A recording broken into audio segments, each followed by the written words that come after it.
ကျွန်တော်ပြပြမယ်နာမတကာထက်ကြီးမြတ်တဲ့ကောင်းကင်အောင်မြေကြီးပေါ်မှာတူနိုင်လို့မရတဲ့နာမရှိတယ်အဲ့ဒီနာမကယေရှုခရစ်တော်ဖြစ်တယ်အဲ့ဒီယေရှုခရစ်တော်ကခရစ်ယာန်ဘာသာရဲ့ဖခင်မဟုတ်ဘူးအဲ့ဒီယေရှုခရစ်တော်ကလွန်ခဲ့တဲ့နှစ်2000ကျော်က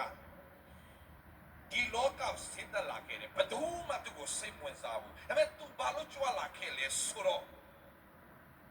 ကျွန်တော်တို့ပုရုဇဉ်လူသားအားလုံးဟာဘာသာထဲမှာ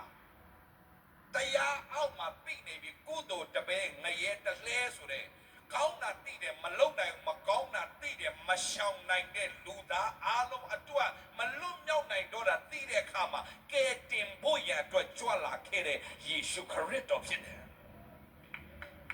သူကဲတင်ဖို့ကြွလာတဲ့ခရစ်တော်ဖြစ်တယ်အဲ့ဒါကိုသေကန်ကြီးဖြစ်တဲ့သူသွားပြီးတော့မှဆက်သက်ခိုင်းကြည့်အာမခံရတဲ့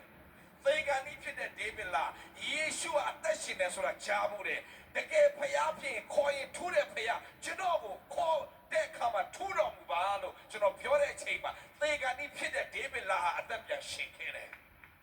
ဒါယုံချင်းယုံမယုံချင်းနေတကဘာလုံးမှာရှိတဲ့သူတွေမင်းလားပြောင်းနေပြီလားအနာဂတ်ပြောင်းနေပြီလားသေကန်နေပြီလားမျောလိချက်ပဲနေပြီလားဆရာကလုံးဝလာဆုံးသွားပြီလို့ပြောပြီလားအဲ့ဒီယေရှုအခုချိန်မှာခေါ်ကြည့်လိုက်စမ်းပါအဲ့ဒီယေရှုကလောကကိုစင်သက်ကြွလာပြီးငါတို့ပြည့်ကျွေးဝတ်တာတော့လောကနဲ့မှာကိုခံသွားတယ်ဒါပေမဲ့ဖျားစစ်ဖျားမှာဖြစ်တဲ့အတွက်ကြောင့်သုံးရက်မြောက်တဲ့နေ့မှာရှင်ပြန်ထမြောက်တဲ့ဖျားယခုအသက်ရှင်တဲ့ဖျားဖြစ်တယ်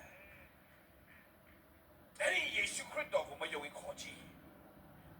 မွတ်စလင်ခေါ်လဲထူတယ်ဟိန္ဒူခေါ်လဲထူတယ်ဗုဒ္ဓဘာသာခေါ်လဲထူတယ်ခရစ်ယာန်ခေါ်လဲထူတယ်ခရစ်ယာန်တွေကတော့ငါတို့ကခရစ်ယာန်ပဲငါတို့တော့ဖျားသိမှာပေါ့ခရစ်ယာန်ဖြစ်တိုင်းဖျားကိုရတာမဟုတ်ခရစ်ယာန်ဖြစ်လဲယေရှုလိုတယ်ခရစ်ယာန်တွေကယေရှုအကြောင်းမဲ့သိတာယေရှုနဲ့မသိကြဘူးဒီနေ့လောကရဲ့နေ့ထောင်ကကြွလာခဲ့တဲ့ယေရှုဒီနေ့အသက်ရှင်တဲ့ယေရှုကဒီညသင်ခေါ်ရင်ထူးတဲ့ဖျားဖြစ်တယ်